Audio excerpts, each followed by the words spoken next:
everyone, and welcome back to the Super Shed. I'm so glad that you're able to join me for some more stories.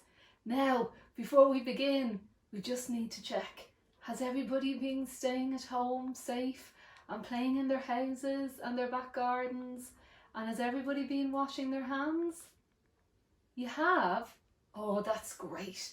Now, before we begin our stories, there's some special news. It is Jack Lally's birthday today. So a very happy birthday, Jack. I hope you have a great day. And Jack, it's also my dad's birthday, Sam. So happy birthday, Dad. So I hope you all have a great day. Now, our story today is a special request from Leo. I wonder what our story could be.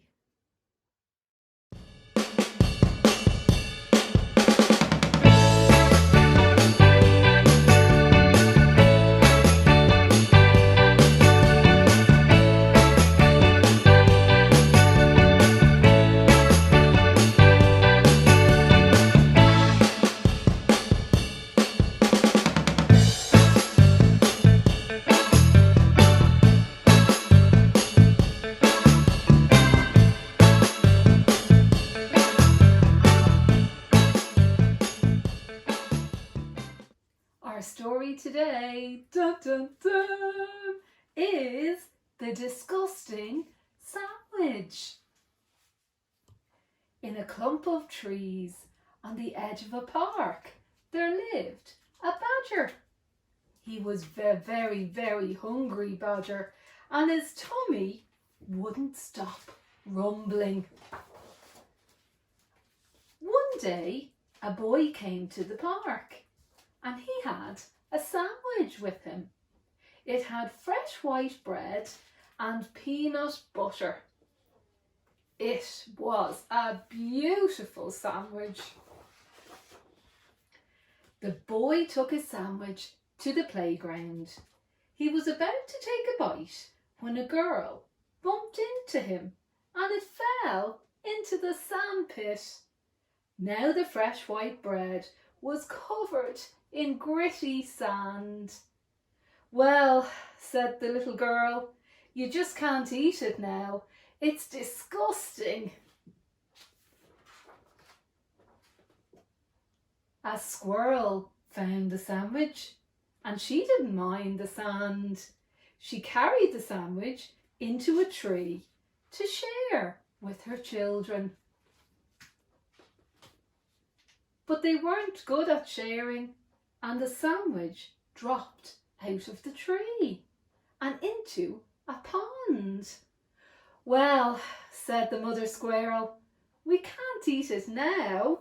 It's disgusting.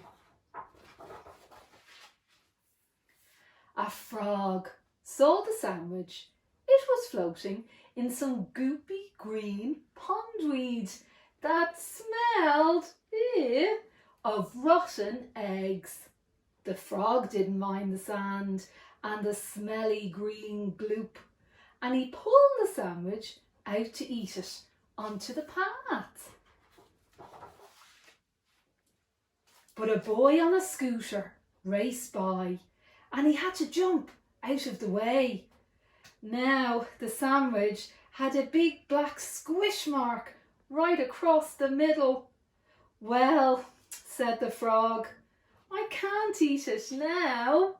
Can you guess what the frog said? You're right. It's disgusting. Next, a crow saw the sandwich. She didn't mind the sand, the smelly green gloop, and the big black squish marks. She peeled the sandwich off the path and flew proudly up to her nest to give it to her mum.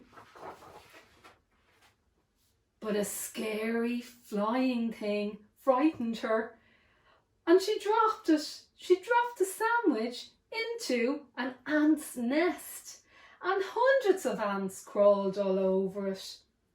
Well, said the crow's mum, I can't eat it now. It's disgusting. Soon a fox found the sandwich, and he didn't mind the sand, the smelly green gloop, the big black squish marks, or the hundreds of ants. He took it to be a present for a lady fox that he liked. But when he opened his mouth to tell her how nice she looked, the sandwich fell into a pile of feathers that had somehow got there. Now, the sandwich was covered with grimy old feathers. "Well," said the fox's friend, "I can't eat it now. It's disgusting." And she kicked the sandwich into a flower bed and went off to go through some bins instead. In amongst the flowers were some slugs. They didn't mind the sand, the smelly green gloop, the big black squish marks, and the hundreds of ants, or the grimy old feathers. They slithered all over the sandwich and crisscrossed it with trails of slippery slime and oozy grey bubbles. The moon came out. And finally, along came a badger. And he was hungrier than ever. He gazed at the sandwich, all covered in sand and smelly green gloop and big black squish marks and hundreds of ants and grimy old feathers and slippery slime and oozy grey bubbles glistening in the moonlight. And his tummy rumbled. So he ate up all the slugs. But he didn't eat the sandwich. It was too disgusting. And that's the end of our story for today. So remember, send in all of the photos of your work, of your drawings and your models to supershedstories@gmail.com. More stories soon. Bye.